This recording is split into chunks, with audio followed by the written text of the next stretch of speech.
Planet Coaster is all about the individual. That little person is incredibly important.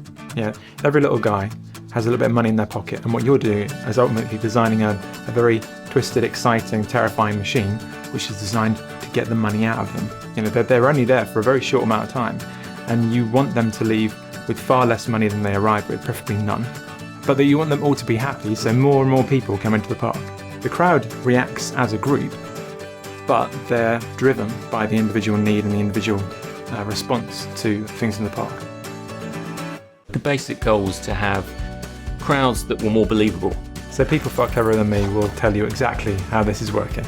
But traditionally, certainly in sim games, people don't matter, so we'll take shortcuts and we'll let people walk through each other. And it looks ridiculous. You stop believing in people. So we've designed a new kind of algorithm. It's more like a fluid simulation. It's dynamic. So it's like, imagine two sets of particles trying to go in different directions. When they meet, they form into lanes, and then they move past each other and potentially form mini vortices. And that means that you're planning the route for everyone at the same time and not planning each person's route individually. But because we're tracking the individual and those little people matter, and we want a really detailed super simulation, they avoid each other, right? So not only do people want to take the shortest possible route through a park so they're not getting tired, right?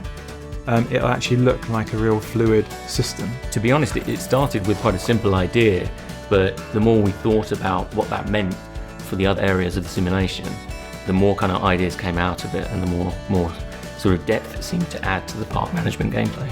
Yeah, I think we're playing around with congestion animations right now, and that's looking quite promising. People bunch up, they can't get around each other, they look a bit frustrated, they're trying to sort of peek around people's heads, and then trying to look for other things at the same time, and it's that sort of layers of complexity that are making the park feel quite rich.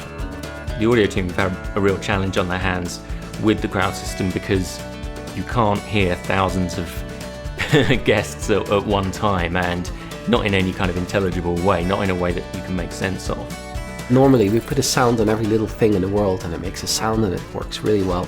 But with 2,000 people in a crowd, or even 20,000 people in a crowd, that's the numbers we're looking at, is you're just going to be drowning in sounds. There's going to be no other sound than a lot of people talking.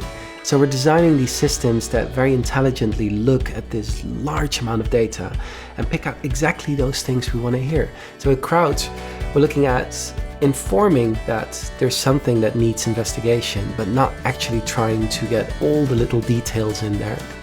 Because if you know something's wrong, you're going to investigate, and that's part of the gameplay.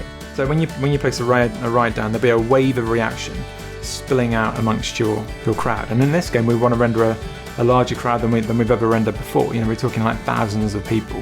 So you'll see that ripple of reaction going through the crowd.